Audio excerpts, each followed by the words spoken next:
els havíem anunciat, ens acompanya en aquests estudis d'Esparvit de Palma el senyor Sergio Rodríguez, que és diputat per Vox en el Parlament de les Illes Balears. Senyor Rodríguez, molt bon dia, buenos días. Muy buen día, buenos días. ¿Cómo está usted? Muy bien. Vamos a hablar de intentar desgranar, analizar, ¿no?, este acuerdo entre PP y Vox que ha permitido o que permitirá la aprobación de los presupuestos en el Parlamento. Ya han sido presentados obviamente por el Gobierno, han empezado ya los consellers a presentarse a diferentes presupuestos en las diferentes áreas competentes de ellos, en diferentes consellerías, y la primera semana de julio quedarán aprobados estos presupuestos en el Parlamento, ¿no? Pero antes sí quería preguntarle, evidentemente, por una cuestión de actualidad, ¿no? Y es el tema de la situación del señor Gabriel Lesén, compañero suyo de formación, presidente de la Cámara Autonómica, ¿no?, del Parlamento, después de confirmarse que tendrá que sentarse delante del juez por un presunto delito de odio al romper, ¿no?, esta foto de Aurora Picornell hace aproximadamente un año en el pleno del Parlamento, ¿no? ¿Cuál es la situación actual? Porque, claro, bueno, depende un poco del PP, parece, ¿no?, que al final se convoque o no se convoque esta comisión del Estatuto del Diputado, donde se debe valorar estas circunstancias, si eso se eleva o no al Pleno. Luego hay que decir también que se necesitaría una mayoría cualificada, creo, si no, Sí, mayoría absoluta. Absoluta para que eso, para revocar, por decirlo de alguna manera, al presidente de la Cámara. Bueno, ¿qué esperan desde Vox sobre esta cuestión y cuál es la postura de Vox? Bueno, yo, si me lo permites, tendría que empezar diciendo que la nueva tipificación del delito de odio en el Código Penal, que fue modificado con respecto a lo que se tipificaba anteriormente como delito de odio, es una ampliación muy laxa que deja a discrecionalidad del juez la interpretación de cuál es la intencionalidad de una persona cuando emite un juicio o realiza una acción. Que sinceramente tendríamos que ver si con la que está cayendo en este país, y no dimite nadie, el problema es si se ha roto o se ha dejado de romper una foto. Creo que y si es digno de saturar nuestro sistema judicial este tipo de actuaciones. Dicho esto, nosotros consideramos que un principio básico es la presunción de inocencia de cualquier imputado por un delito. Creemos que además, y es algo que está claro, que la presidencia que ocupa en estos momentos el señor Lesén está íntimamente unida y ligada al acuerdo de investidura por el cual Marga Proens es presidenta. O sea, el acuerdo es Marga Proens, presidenta de la comunidad, el señor Gabriel Lesén, presidente del Parlamento. Nosotros entendemos que este acuerdo sigue en vigor y que, independientemente de lo que suceda en el futuro, no vemos una causa objetiva para que se produzca esta destitución de Gabriel Lesén. ¿Confían ustedes que el PP entonces bueno, mantenga un poco la postura que viene manteniendo hasta ahora? ¿O? Nosotros esperamos que cumpla ese acuerdo de investidura, insisto. No puedo decirle yo al PP lo que tiene que hacer, igual que no aceptaría que el PP nos dijera a nosotros lo que tenemos que hacer. Respetamos, por supuesto, la autonomía de cada uno de los partidos de la Cámara, pero es un tema que como no ha estado sobre la mesa en ningún momento en estas negociaciones de presupuestos, pues tampoco nos lo hemos planteado hasta el día de hoy. Bueno, doncs, veurem, no?, cómo evolucionan esta cuestión, ¿no? Pero vamos a analizar, vamos a desgranar este acuerdo que está siendo utilizado por la izquierda y por algunos sectores y por sus bueno, pues, asociaciones y organismos afines para intentar hacer cierto ruido, ¿no? Yo siempre vengo manteniendo que a falta de ideas, proyecto y de credibilidad, pues quizá es lo único que les queda, ¿no? Hacer ruido, ¿no? Y tirar de demagogia, ¿no? Pero vamos a analizar este acuerdo. Hay que decir que son 5 páginas, escasamente 5 páginas, que está dividido en diferentes epígrafes. Así que, si le parece, vamos a ir punto por punto. Perfecto. El primer epígrafe se refiere a política presupuestaria y en ese punto pues hay exactamente 5 cuestiones. Ustedes dicen que hay que mantener las medidas fiscales introducidas a través de las enmiendas del Grupo Parlamentario Vox en la tramitación y aprobación de los presupuestos de la comunidad autónoma para el año 2024, reducir partidas existentes para el desarrollo de políticas de carácter ideológico que no responden a las necesidades de la ciudadanía, redefinir las partidas de promoción del catalán para centrarlas en cursos de formación, difusión de autores locales y las modalidades lingüísticas de nuestras islas, mayor coordinación con los consejos insulares para evitar duplicidades innecesarias y su consecuente gasto que puedan derivarse de transferencias de competencias hechas por la comunidad y realizar auditorías de los organismos, empresas y entes públicos con el fin de evitar gasto superfluo, innecesario, duplicados o con fines ideológicos y garantizar la máxima eficiencia del gasto público. Ese es el primer epígrafe en referente a esta cuestión de política presupuestaria. Sí, a ver, muy brevemente, nosotros siempre decimos que somos partidarios de rebaja de impuestos, pero la rebaja de impuestos se ha de hacer con seriedad, porque evidentemente de los impuestos depende el gasto público, es decir, la sanidad, la educación, los servicios sociales, el pago de los funcionarios, etcétera, etcétera. No se pueden eliminar impuestos y mantener el gasto en todas estas áreas sociales si no se hace un ejercicio de austeridad y de no despilfarro. Entonces, los objetivos están muy claros. Por una parte, nosotros pretendemos seguir ahondando en las desgravaciones fiscales, en las rebajas de impuestos que ya se iniciaron en el anterior presupuesto, y para ello pedimos, exigimos, pactamos que se realicen una serie de auditorías, se vea dónde se puede recortar el gasto y, evidentemente, no dediquemos ni un duro a promociones ideológicas o a entidades que dicen defender el catalán y en realidad son las verdaderas entidades que lo que hacen es difundir mensajes de odio. Cuando se nos dice alguna vez en el Parlamento es que ustedes atacan el catalán o odian el catalán, me es muy difícil pensar que mi abuela, que era de Estallés, pues que yo odio, ataco a lo que era la lengua materna de una parte de mi familia. Es que no creo que nadie en Vox odie el catalán, es que es algo absurdo. Empieza a pensar si el problema es que ellos odian el castellano, que es diferente. Ahora hablaremos, ¿no?, de la cuestión lingüística. Vamos con el tema de la inmigración, ¿no? Lo digo por seguir el orden de ese acuerdo firmado, ¿no? Lucha contra la inmigración ilegal. Ustedes, que es una de las cuestiones que también está provocando cierto revuelo, ¿no? Incluso vimos como el martes en el Parlamento había algunos diputadas, sobre todo del Partido Socialista, que utilizaban términos un poco, yo diría que gruesos, ¿no?, para calificar este pacto, que si pacto de infamia, pacto xenófobo. Ustedes en ese acuerdo con PP han pactado no recoger más menores extranjeros migrantes procedentes del reparto de otras comunidades autónomas ni financiar nuevos centros de acogida. Bueno, esta es una cuestión que está pendiente, que vamos a ver cómo acaba esta distribución.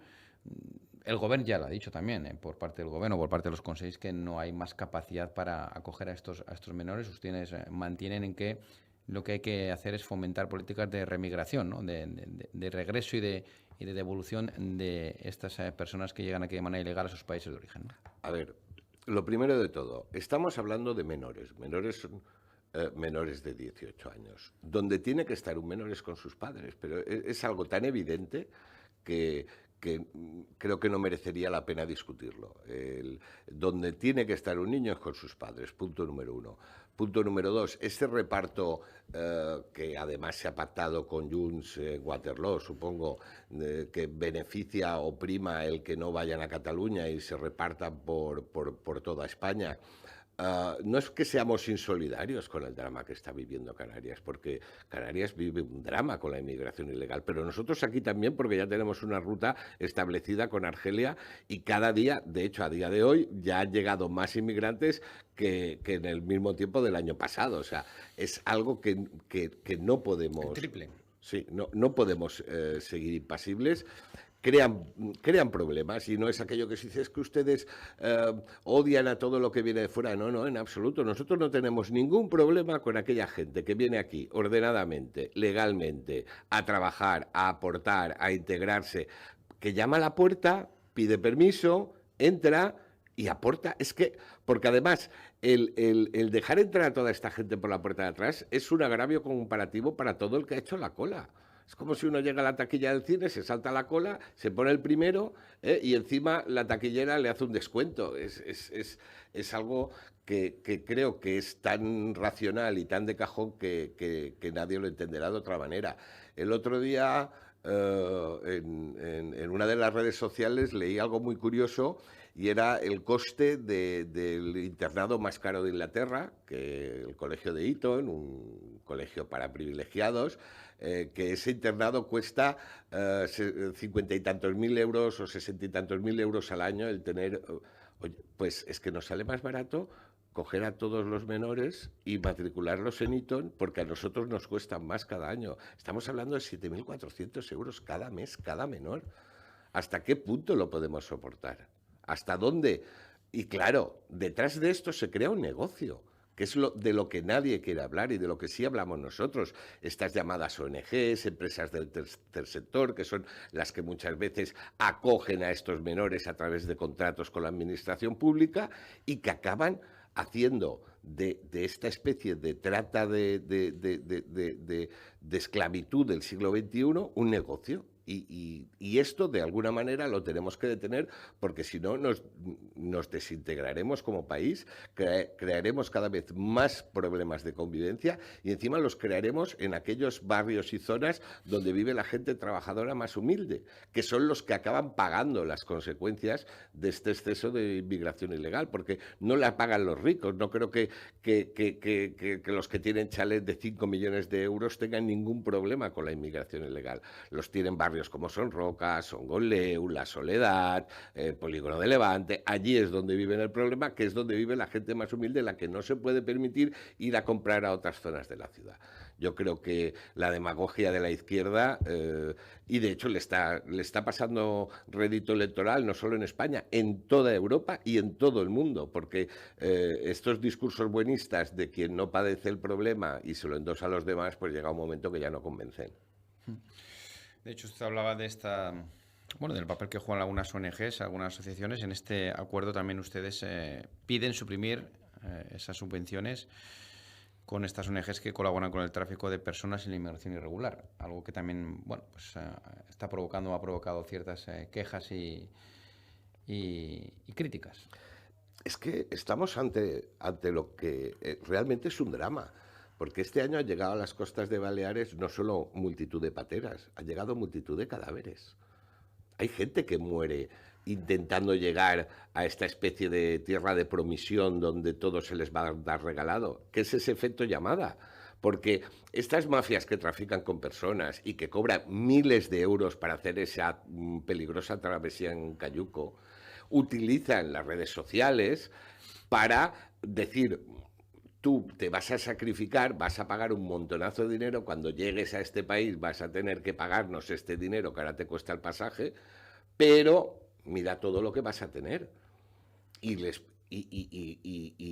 se traducen al árabe, por ejemplo, todas las ayudas que se publican de organismos oficiales. Entonces, claro, la gente piensa, bueno, aquí igual no estoy del todo bien, pero si llego allí va a ser el paraíso.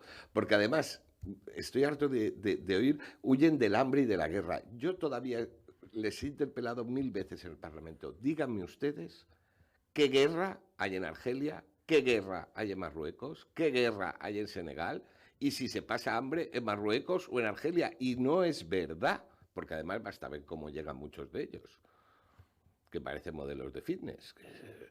A las pruebas me remito.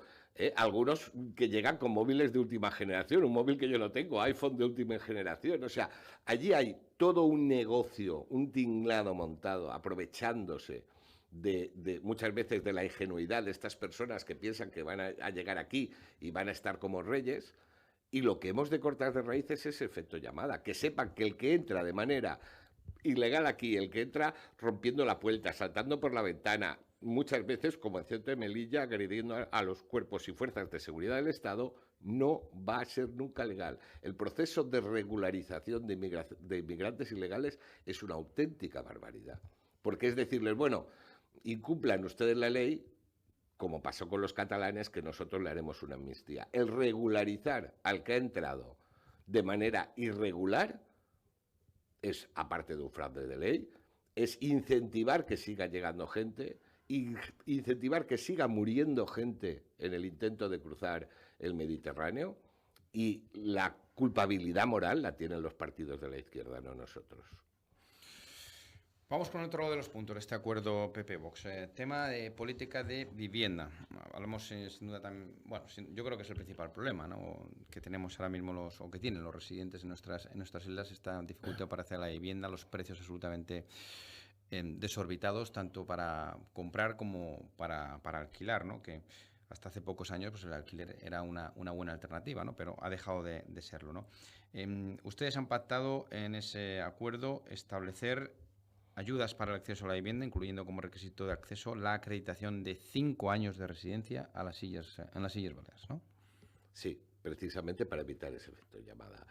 Nosotros la pasada legislatura, yo recuerdo los pocos pisos, los 3, 4, 5, porque no fueron muchos más, que entregaba la señora Armengol. Eso sí, se hacía un amplio reportaje fotográfico como si fuera el Ola, pero es que casualidad, pero es que las llaves siempre se las entregaba a señoras tapadas de arriba abajo, con el velo, ¿eh? Entonces llega un momento que dicen, los impuestos que pagamos los ciudadanos de Baleares tienen que ir para, en primer lugar y ante todo, dar cobertura a los ciudadanos de Baleares cuando ellos lo necesiten. Las viviendas de protección oficial que pagamos con nuestros impuestos tienen que ir para los ciudadanos de Baleares, para nuestros hijos que no se pueden emancipar, para aquellas familias que no pueden desarrollar un proyecto vital porque no tienen un techo en el que cobijarse. Es a esos a los que tenemos que ayudar primordialmente. Es otra cosa que es como de lógica. O sea, si uno tiene un problema, ayuda primero a su hijo y luego al vecino del quinto.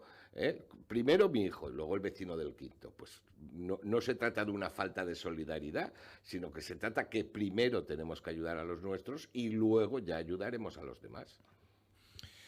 Ustedes en este punto de vivienda también hablan de rebajar, establecen medidas de rebaja fiscal para pequeños propietarios víctimas de ocupación. Hablan en general de combatir la ocupación, que también es un asunto que preocupa y mucho y que quizá pues hace que muchísima gente no ponga a disposición y en el mercado sus viviendas, ¿no? Es un tema fundamental. A pesar de que se miente mucho con las cifras de viviendas vacías en Baleares, que no es esa cifra desorbitada que da muchas veces la izquierda, lo cierto es que los propietarios tienen miedo. El propietario de una vivienda hoy en día tiene miedo no solo a que le sea ocupada, sino que a tener un inquiocupa, que es una persona que tiene un contrato en vigor de alquiler, deja de pagar el alquiler y se puede tirar años hasta que consigue el propietario volver a hacerse dueño de su vivienda. Algunas de estas viviendas están amortizadas porque son fruto de herencia, pero es que hay mucha gente que invierte sus ahorros en una propiedad, constituye una hipoteca y gracias al alquiler va pagando esa hipoteca. Si esa persona no paga el alquiler, el propietario, una de dos, o sigue pagando la hipoteca, y si no puede pagarla, el banco se la acaba quedando. Entonces es cuando empieza, es que los pisos son propiedad de los bancos.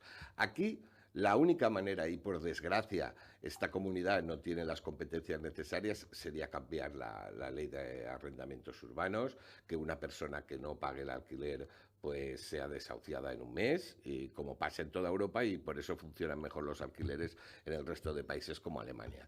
Pero como no podemos dar, por desgracia, esa garantía o cobertura jurídica, lo único que podemos hacer, y eso es lo que pretendemos, es ayudar a aquellas personas que son víctimas de la ocupación en la medida de nuestras posibilidades, tanto con una asesoría jurídica como estudiando posibilidades de rebajas fiscales en el IBI, etcétera, etcétera, para que les sea más llevadera esta situación. ¿Confían ustedes en que en materia de vivienda ese decreto que ustedes pactaron y sea convalidado, un decreto de vivienda con el Partido Popular, solucione alguno de estos problemas, ayude a impulsar vivienda? Ustedes han conseguido también que se integren ahí una serie de áreas de transición, que se amplíen esas medidas que en principio estaban destinadas solamente a Palma, a municipios de más de 20.000 habitantes. ¿Consideran que con eso será suficiente?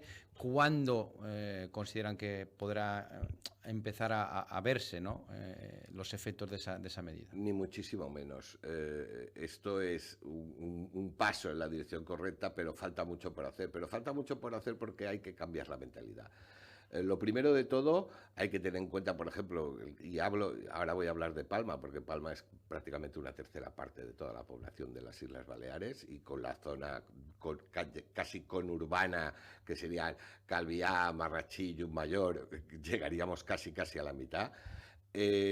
Palma es la séptima ciudad más grande de España. Esto ya no es una pequeñita capital, no, es la séptima ciudad más grande de España, es una ciudad muy cosmopolita y además ya está muy consolidada en el sentido de que no tiene ningún sentido estas normativas urbanísticas que limitan el crecimiento en altura en según qué calles. Es absurdo. O sea, nos encontramos con una Palma que parece un skyline, que parece una dentadura mellada. Tenemos un edificio de 10 plantas y al lado se construye uno nuevo que solo puede hacer bajo el +2 o bajo el +3. Es absurdo. Si nosotros no queremos consumir territorio, y creo que casi todos estamos de acuerdo que no se puede crecer hasta el infinito y más allá, vamos a tener que empezar a aprovechar esas zonas ya maduras que tenemos en Palma, esos barrios consolidados, y crecer en altura, que es lo que se hace en todo el mundo si no se quiere consumir territorio. No hay otra. Porque no puedes sacar a la gente, no le puedes decir a la gente que no puede vivir aquí, no le puedo decir yo a mis hijos coger la maleta e iros a otra parte.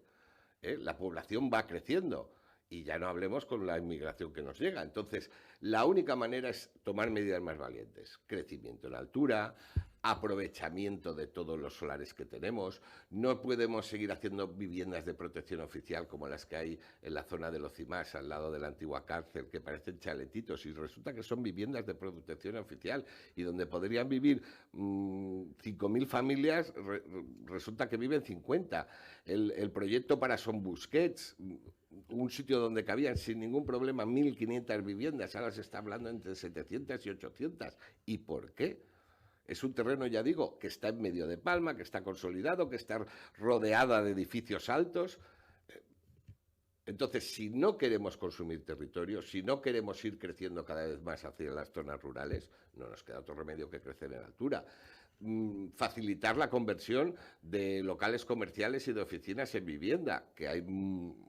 No hay tanta, a lo mejor ahora mismo no hay tanta necesidad de locales comerciales o de oficinas, y muchos podrían convertir en viviendas esas propiedades. Insisto, dar garantías jurídicas a las personas que quieran poner sus viviendas en alquiler. Queda muchísimo por hacer, pero un edificio se empieza por el primer ladrillo, y yo creo que este decreto, que nos ha costado mucho y que se ha luchado mucho, es un primer ladrillo para ir en la dirección correcta. El problema de vivienda en Baleares no se va a arreglar en una legislatura, pero por lo menos hemos empezado a poner manos a la obra, creo que con mucha más decisión que la legislatura anterior.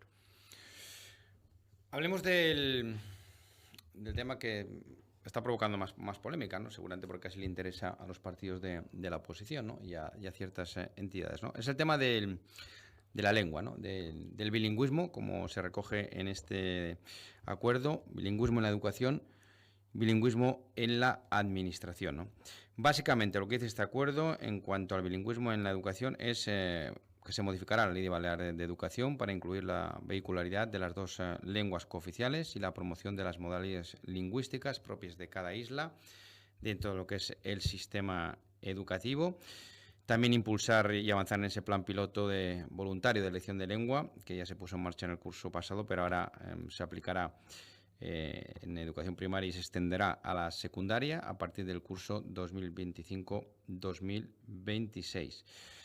Y también ustedes, en cuanto al bilingüismo en la administración, pues lo que han pactado es garantizar que todos los formularios, los trámites con la administración pública dirigidos a los ciudadanos estén disponibles en las dos lenguas oficiales, garantizar que el ciudadano también pueda escoger la lengua oficial en la que la administración pública le responda en el momento de presentar una solicitud. Y después han ampliado de 2 a 4 años ese periodo para que, bueno, pues el personal que pueda acceder a la administración pueda justificar el nivel exigido de conocimientos del catalán, ¿no? Básicamente, a modo de resumen. Claro, esto desde, como digo, desde la oposición, desde la izquierda, desde algunas entidades, lo tildan como un ataque al catalán. Bueno, usted me dirá, ¿dónde está el ataque al catalán? Sí, a ver, para empezar, es que yo creo que si nosotros salimos un día de aquí, de Serroqueta, y nos damos una vuelta por nuestro entorno, vaya usted a Francia a decirle a un francés, oiga, ¿qué le parecería a usted que sus hijos no pudieran estudiar en francés? A un alemán, decirle, ¿qué le parecería que sus hijos no pudieran estudiar en alemán? O a un italiano, oiga, ¿qué le parecería que sus hijos no puedan estudiar en italiano? Y estamos hablando de países donde existen lenguas autóctonas o regionales. En Francia las hay en Alemania, las hay incluso en Italia. Esto ya es un absurdo. Es decir, hemos llegado a una situación en un proceso acelerado de supresión de derechos que ahora intentamos revertir. En todos estos puntos que usted ha citado nos pasa como con el tema de la vivienda. No es lo ideal que nosotros buscamos, es hasta donde hemos podido llegar, pero es una primera piedra en la dirección correcta. Y por supuesto que no es ningún ataque al catalán. Nosotros, o sea, a mí que me digan dónde hay un documento de Vox que diga que un chico un niño de Baleares no podrá estudiar en catalán si quiere. Eso sería un ataque al catalán, decir, pues no, aquí todos vamos a estudiar en castellano y el catalán se va a prohibir. Entonces podían decir, con razón, esto es un ataque contra la lengua catalana. Nosotros lo único que hacemos es, en cumplimiento de lo que pone el estatuto, intentar promocionar las variantes propias de las Islas Baleares. No creo que a nadie le pueda molestar que aquí se fomente el mallorquín, el menorquín, el ibicenco, el formenterense. No le veo el problema. Nosotros incidimos en que se haga gasto en promocionar la cultura propia de las Islas Baleares, no culturas foráneas. Nosotros pedimos que se dote de estos centros que se acogen voluntariamente al plan piloto, que vayan ampliándose para que tengan cobertura en todas las islas y en todas las comarcas de Mallorca. Y, por supuesto, que queremos ir muchísimo más allá. Lo que hemos llegado hasta donde el Partido Popular nos ha dejado llegar, porque llega un momento que si no es romper la baraja. Al final nosotros tenemos que ser conscientes que el Partido Popular tiene 25 diputados y nosotros tenemos 6. También hay que respetar la mayoría que tiene el Partido Popular. Hemos luchado, con uñas y dientes cada pequeño avance. Hay uno del que se habla poco, pero para mí es muy importante, que es que el Partido Popular se abre a iniciar estudios y conversaciones para posibles modificaciones legislativas, que al final es a lo que nosotros nos gustaría acabar llegando, es el puerto de llegada donde nos gustaría acabar llegando, porque, insisto, y además también me gustaría que quede muy claro, nosotros no hemos venido a defender el castellano no necesita ninguna defensa, es un idioma que goza de una perfecta salud y el segundo idioma más importante del mundo después del inglés.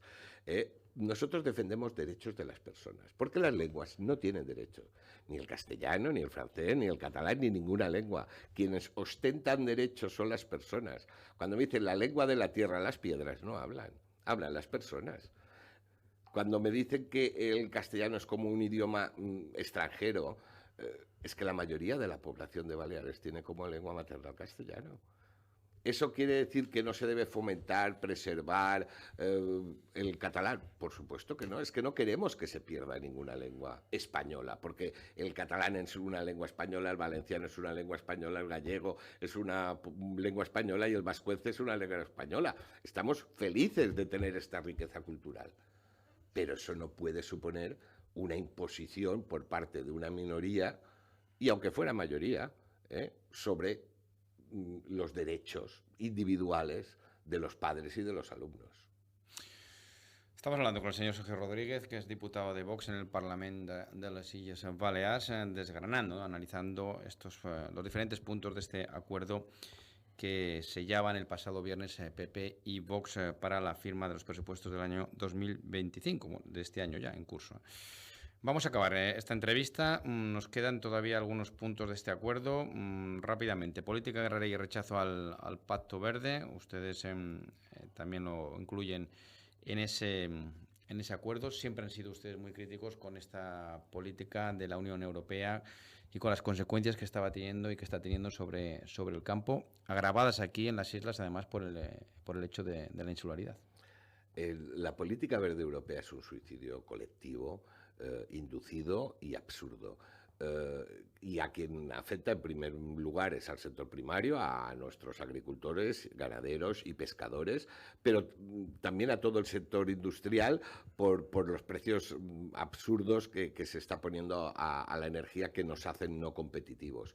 En el caso del campo, lo que no puede ser es que un agricultor mallorquín esté sometido a una serie de trabas de los fitosanitarios que puede utilizar, qué fertilizantes puede o no puede usar, que encarecen muchísimo el producto, y que cuando lleva su producto al sector de distribución resulta que tiene que competir con unas naranjas que vienen de Marruecos, que no cumplen ninguna de estas medidas fitosanitarias, que no cumplen ninguna regulación, que no cumplen con unos derechos básicos de los trabajadores y de la mano de obra, y que es 10 veces más barato que su producto. Así es muy difícil competir.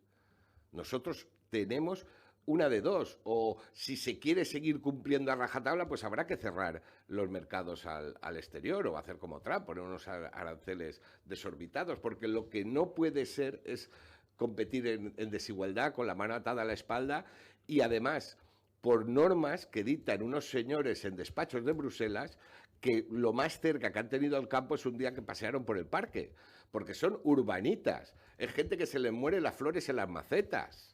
Y estos pretenden decirle a un agricultor que es hijo, nieto, bisnieto, tataranieto de agricultores cómo tiene que hacer su trabajo. Yo me parece que es ser muy goserat, como diría, es ser, vamos, muy... Vamos, no, es algo que no puedo entender. ¿Cómo pretendemos nosotros decirle a nuestros ganaderos, a nuestros agricultores, cómo tienen que hacer su trabajo?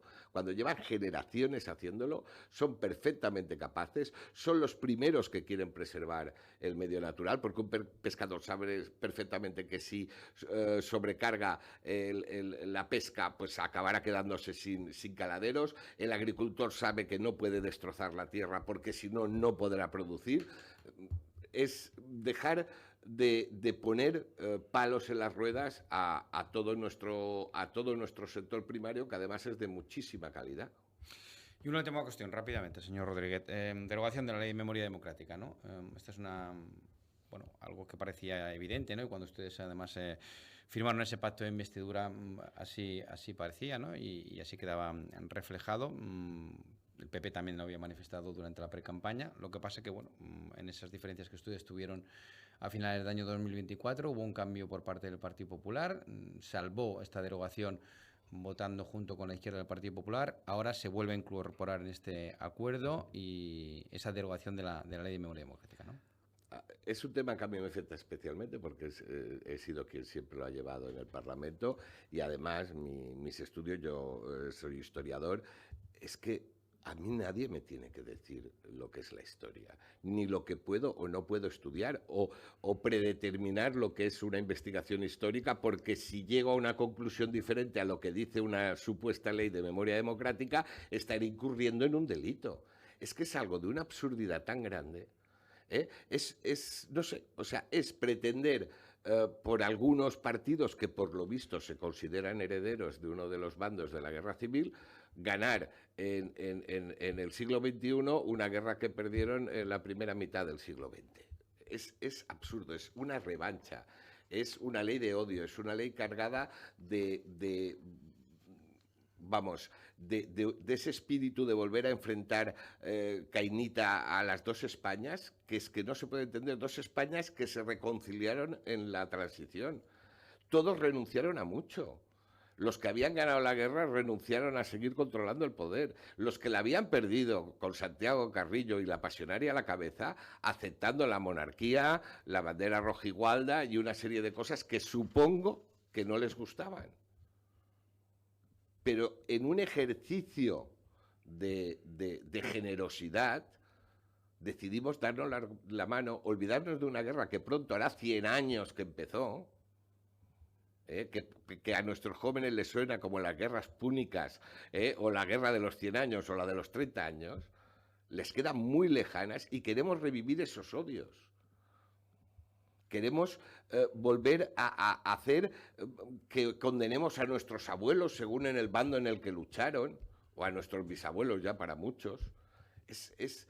Ya digo, es un tema que a mí me enciende mucho, pero es que es una ley tan injusta, tan absurda, tan revanchista, tan levantadora de odios, que yo espero que acabe muerta y enterrada en esta comunidad, y espero que se cumpla la palabra que en su día no cumplió el señor Rajoy, y espero que cumpla el señor Feijóo si algún día llega a ser presidente del gobierno, y derogue estas leyes.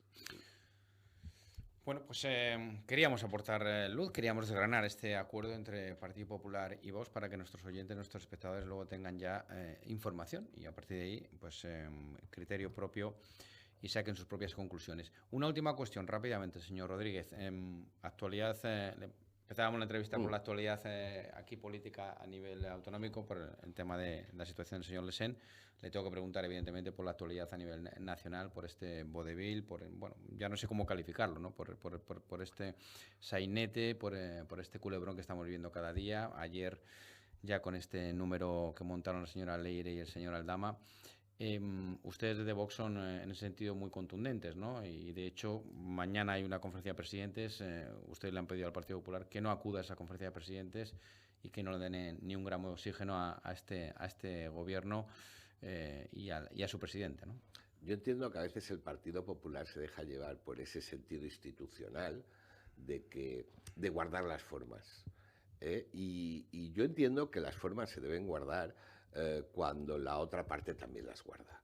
Cuando la persona que tienes enfrente es un felón de la categoría de Pedro Sánchez, con el que no se puede no solo ir a cobrar una herencia, es que está destrozando el país, el prestigio internacional de España, está destrozando las instituciones, asaltando la Fiscalía, el Tribunal, el Tribunal Constitucional, la televisión, las nuevas leyes que quiere impulsar de cambios la Judicatura son para echarse a temblar y nos acercan cada vez más a Venezuela. Ya sé que cuando lo decimos dicen que somos muy exagerados, pero basta comprobar lo que dicen esas leyes y lo que los jueces en ejercicio, incluso los progresistas, critican de esas leyes. Yo creo que no hay que darle ni el más mínimo respiro. Con este señor no hay que sentarse en absoluto, para nada, ni siquiera para pedir una mejor financiación para Baleares. Es que para nada hay que sentarse con este actual presidente del gobierno. Ya negociaremos una mejor financiación, ya negociaremos cualquier asunto que atañe a los ciudadanos de Baleares cuando cambie este presidente, que donde debería estar es en el banquillo, no en la Moncloa. Entonces, yo entiendo perfectamente que mi partido diga que con este hombre, es que cada vez que él se hace la foto con todos los presidentes de las comunidades autónomas, cada vez que él se hace la foto con el líder de la oposición, cada vez que él consigue esas fotos le estamos legitimando. Y a Sánchez no se le puede legitimar. Hemos visto en qué ha convertido el fango en el que ha convertido este país, los escándalos. Es que ya nada nos sorprende, es que ya cualquier cosa que nos digan nos la creemos, porque es de tal cantidad toda la corrupción, todo lo que está aflorando, el atacar a la UCO, el crear informes falsos. O sea, las cloacas del poder ya están saliendo de las alcantarillas y apestan todo el país, que, sinceramente, yo creo que el acto de dignidad sería que los presidentes de comunidades autónomas del Partido Popular no acudieran a esa cita y no usaran la excusa, es que le hemos impuesto la agenda así. ¿Qué agenda? Si lo único que va a ser es una sucesión de monólogos donde él nos va a decir lo maravilloso que es, cada presidente tendrá 5 minutos para quejarse y luego todos a casa, pero él tendrá la foto. Él tendrá la foto presidiendo con los 17 presidentes de comunidades autónomas que parece que van allí a rendirle pleitesía. Insisto, a Pedro Sánchez ni agua, hasta que se vaya, hasta que lo echemos de manera democrática y con las urnas, que convoque elecciones. Pero ni un gramo de blanquear a este régimen corrupto por parte de ninguna persona que yo considero decente como la presidenta de esta comunidad. Señor Sergio Rodríguez, diputado de Vox en el Parlamento de las Illes Baleares, gracias por estar con nosotros y que tenga muy buen día. Muchas gracias a vosotros. Gracias.